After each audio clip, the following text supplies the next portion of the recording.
Historian Michael Hogan has pointed to the law of unintended consequences, noting that after the act, the military intelligence apparatus became the biggest and fastest growing piece of our government. Foreign policy decisions, increasingly made by these new agencies, receded from public view. Adventurism abroad became more sweeping and less democratically accountable.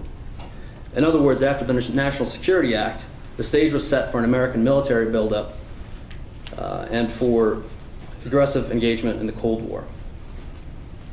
Now, believe it or not, I understand that we're here to talk about President Bush today. So let's fast forward 60 years. President George W. Bush, our nation's 43rd president, has several notable points in common with our 33rd president, Harry Truman. The two share several personal attributes in common, including a common man appeal, plain talk, and a high level of loyalty. Bush and Truman shared similar qualities in foreign affairs. Both had foreign policy doctrines aimed at containing threats away from the homeland. Both men had difficulty sizing up Russians, Truman describing Stalin as benign and fatherly, Bush famously looking Putin in the eye to get a sense of his soul and discovering a man who was straightforward and trustworthy. Their presidencies shared a similar fate. Both fought unpopular wars, saw their approval ratings plummet to some of the lowest ratings in history, and both, rebuked by voters, turned the White House over to the opposition party. Of course, not the least among these similarities, Bush followed Truman as one of the nation's greatest reformers of the national security state. When President George W. Bush was sworn into office in January 2001, a revision of Truman's national security apparatus did not appear to be in the cards. The Cold War had ended a decade ago. No immediate security threats appeared on the horizon, and Bush had campaigned on a moderate, anti-interventionist foreign policy platform. However, the events of September 11th obviously changed matters. 9 months after the attack, Governor Tom Ridge told Congress in prepared testimony that President Bush recognized, quote, that the threat we face from terrorism requires a reorganization of government similar in scale and urgency to Truman's unification of the Defense Department and creation of the CIA and NSC. Recall, these are the vital elements of national security: foreign policy, military policy, and domestic security policy, coordinated and informed by the best possible intelligence.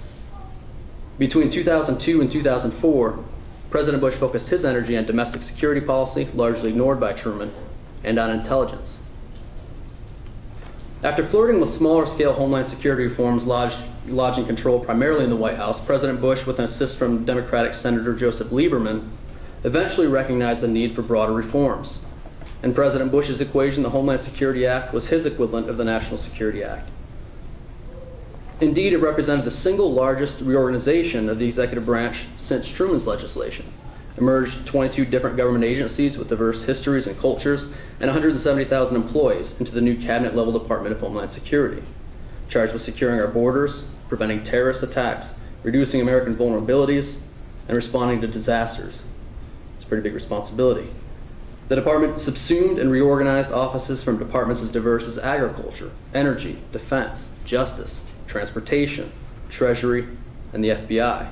It overtook U.S. Customs and the Coast Guard, the Secret Service and FEMA, transportation security, and immigration and naturalization. At the same time, a Homeland Security Council was preserved within the White House to act as the homeland equivalent of Truman's National Security Council.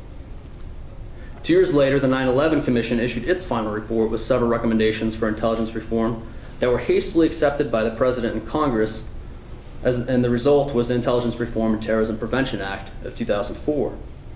The greatest critiques of the intelligence community at that time was its distributed structure, its knee-jerk secrecy, and the resulting failure to share intelligence and connect the dots in the days, weeks, months, and years leading up to September 11th.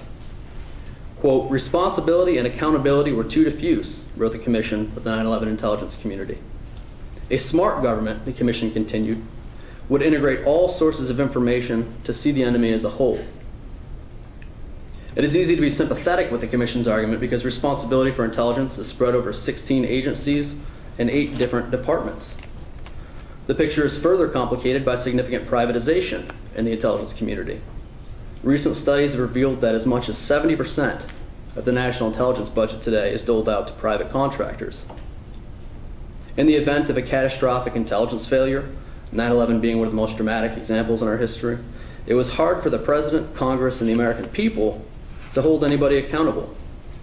Nobody possessed the necessary authority to coordinate the agencies, to force intelligence sharing, or to synthesize all available intelligence sources. President Bush followed 3 of the Commission's recommendations. Using executive orders, he better coordinated intelligence and database sharing between the agencies. And through the Intelligence Reform and Terrorism Prevention Act, he created a centralized interagency National Counterterrorism Center and a Director of National Intelligence. The 16 agencies, however, remain in their traditional chains of command within 8 different departments. The Intelligence Reform and Terrorism Prevention Act, in other words, created only a weak Director of National Intelligence with much responsibility and only limited authority, a job perhaps fit for James Forrestal. As we close the door on the George W. Bush presidency, we are left with large institutions at different stages of development to manage most of the major components of our national security: a State Department courtesy of the Founding Fathers to handle foreign affairs, a Defense Department courtesy of Truman to handle military affairs, and a Homeland Security Department and a Directorate of National Intelligence courtesy of Bush to handle domestic affairs and intelligence. Truman and Bush also established the policy coordinating bodies in the White House to draw these departments together with the President and his principals to formulate national policy. All told, our national security apparatus has a $645 billion price tag today, a full 2/3 of our discretionary spending. This does not include supplemental funding for the wars and for hurricane recovery, which we spent an additional $215 billion on in fiscal year 2008. This gives you a sense of the shape of our national security state today, but much more goes into the President's national security legacy.